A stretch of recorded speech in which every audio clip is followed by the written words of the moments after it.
I have to get this down. Everything. From the beginning. If I don't, it'll just be another unexplained thing that vanished from the world. My name is Vincent. I'm 24. Or I was, before the world got thirsty, before the water forgot what it was supposed to be. I lived in a small apartment in a 3-story walk-up on the outskirts of a town that was mostly known for its failing mall. I was fixing the place up. My parents helped me buy it, a starter home, they called it. It was a project.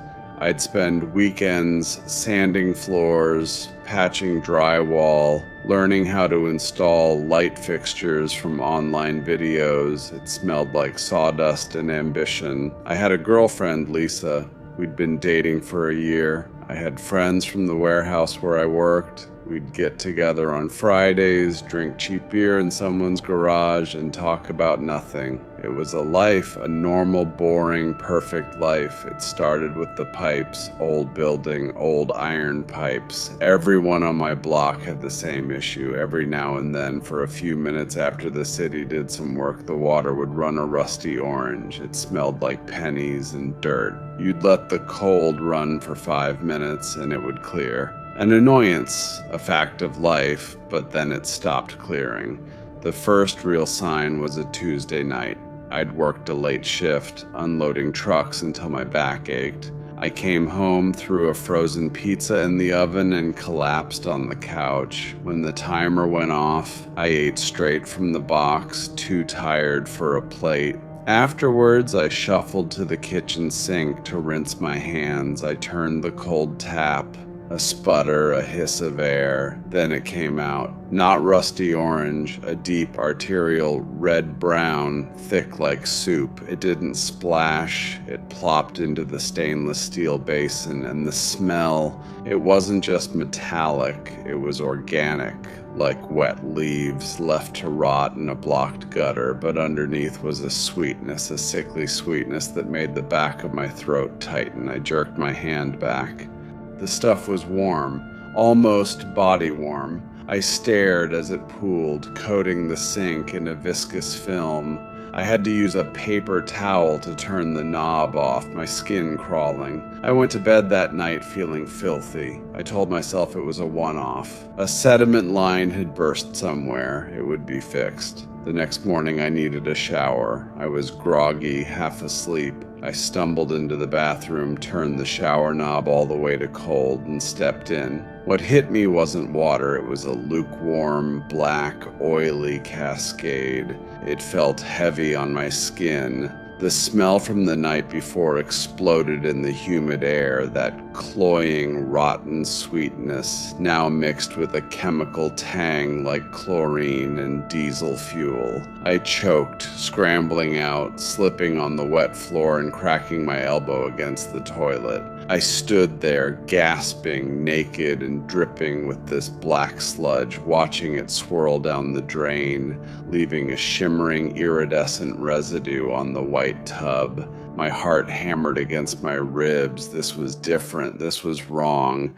I threw on clothes, not even bothering to dry off properly, just smearing the black stuff on my jeans. I had to know if it was just me. Mrs. Henderson in 1A was my first stop. She was a retired nurse, sharp-eyed and no nonsense. She opened her door on the chain. "Vincent, what's wrong?" "Your water, Mrs. Henderson. Is it black?" She frowned. "Black? No. It's not running at all. Hasn't since last night." I was about to call the landlord. "Why, is yours on?" "Yeah," I said, my voice thin. "It's on."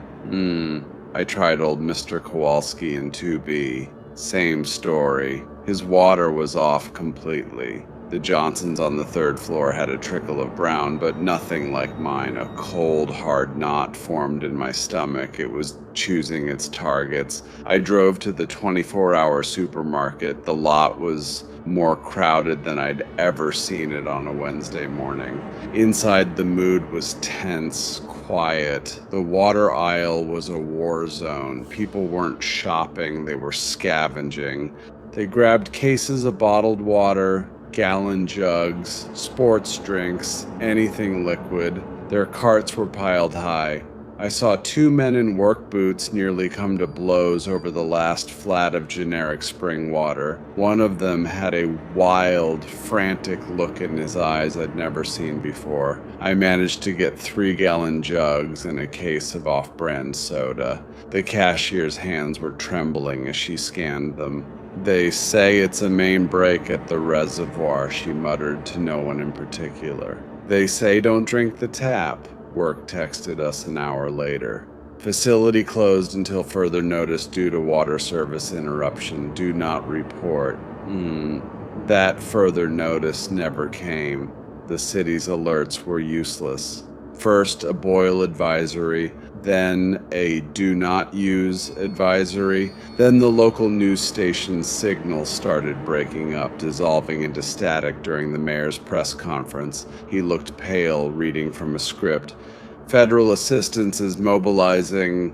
The screen went to snow. My 3 gallons of water became the most precious things I owned. I rationed sips, a mouthful to brush my teeth, spitting it back into a cup, a few ounces to swallow aspirin for the headache that was now constant. I stopped showering. The smell of my own unwashed body mixed with the lingering, sweet rotten odor that seemed to seep from the very walls. After 3 days, the taps in my apartment ran dry. A hollow, coughing sound, then nothing. The silence was worse than the black flow. It felt like a verdict. That's when the tanker trucks arrived, National Guard or maybe private contractors. Huge, shiny tankers parked on the football field at the high school. The line to get to them stretched for blocks. It moved with a slow, shuffling desperation. I stood in that line for 5 hours under a gray, indifferent sky. That's where the rumors started. They passed down the line in whispers. My cousin works at the water plant. He says the filters are clogging with something organic, but not plant matter, something else. It's in the groundwater table. Every well within 50 miles is pumping mud. A man behind me, his face gaunt and unshaven, laughed a short, harsh bark. "They fed us the poison straight from the pipe. Drank it right up." He wasn't talking to anyone. Just staring ahead. The tankers came for 2 days. On the 3rd day, they didn't come back. No announcement. They just didn't come. The football field was just an empty expanse of torn up grass and discarded plastic jugs. The stores were stripped bare, not just of drinks, but of canned soup, fruit cups, anything with liquid. The town began to feel hollow, abandoned, and then I started seeing the wet ones. That's what I call them in my head. The first one I recognized was Mr. Kowalski. I saw him from my window. He was standing in the community garden plot behind our building. He was holding a watering can, pouring it carefully over the wilted tomato plants. But what poured out wasn't water. It was black, and it glittered dully in the weak light. He was covered in dark, streaky smears. It was in his white hair, staining his plaid shirt. He moved with a slow, deliberate patience, and when he finished, he just stood there perfectly still for a very, very long time. More appeared, people on the streets with that same damp, dark sheen. Their skin had a strange, polished look like wet stone. They moved slowly but not weakly, purposefully, and they carried the black water with them in coffee mugs and flower vases and kids' lunch boxes. They would walk up to you, their eyes blank and dry, and offer it. "You look thirsty, drink. It's clean now." Their voices were whispers, paper dry, and if you watched close enough, you saw it, the stillness of their chests, no breathing. I saw the change happen to my friend, Derek. We'd worked at the warehouse together. I went to his apartment complex across town, a stupid, hopeful part of me thinking we could figure this out together. He answered the door. His face and hands were stained a mottled gray-black, like charcoal dust mixed with oil. He didn't smile, didn't nod. Derek? Man, it's me, Vince. Vincent! His voice was a rasp like wind over sand. You're parched. He turned, walked to his kitchen. I heard the awful familiar sound of his faucet screeching open, the thick gurgling flow. He came back holding a red plastic Solo cup, full to the brim with swirling black fluid. No, I'm good, dude. I brought my own. I pulled my last half-full bottle of water from my backpack, held it up like a talisman. I unscrewed the cap and took a small, precious sip. The water was warm, flat, perfect. He moved. It wasn't fast, but it was abrupt, without warning. A stiff, mechanical swing of his arm. He knocked the bottle from my hand. It hit the edge of his coffee table and shattered. My last water spread in a dark stain on his beige carpet. The loss was a physical pain in my gut.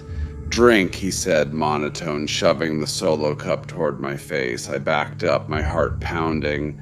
That's when I saw it. His chest, utterly still, no rise, no fall. He was a statue that could walk.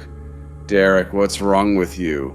He just stared, his head tilting slightly. Then, without breaking eye contact, he turned and walked with deliberate, stiff force straight into his living room wall. The impact was sickening. Drywall cracked. I heard the crunch of his collarbone, the wet snap of his neck twisting. His head lolled onto his shoulder at an impossible angle, but he didn't cry out. He didn't fall. He stood there, embedded in the wall, and his unblinking, glossy eyes followed me as I stumbled backward, yanked the front door open, and ran. The world outside was unraveling. Abandoned cars sat at odd angles. I saw more of the wet ones. They stood on corners in driveways, silent sentinels holding their offerings. They didn't chase, they just waited and watched. That was over a week ago.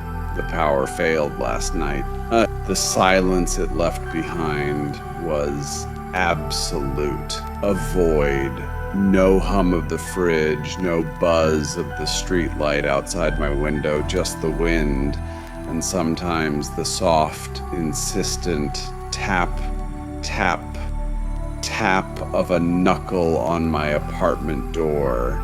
They know I'm here, the ones from my building.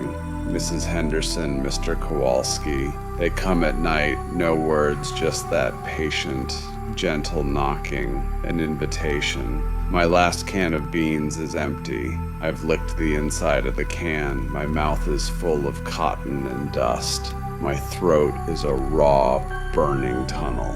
The thirst is no longer a sensation. It's a presence, a second consciousness inside me screaming. I don't know what the black water does. I don't think it kills. I think it converts. It saturates you until you become a vessel for it. You don't need air, food, thought. You just need to pass it on, to share the glorious, silent stillness of being quenched forever. The tap in my kitchen is a dead, dry metal mouth. But in the deepest part of the night, in the perfect black silence, I hear it, not a drip. A low, contented gurgle from deep in the pipes. Then the knocking starts. Tap, tap, tap. The cup he offered, and it smelled like rain.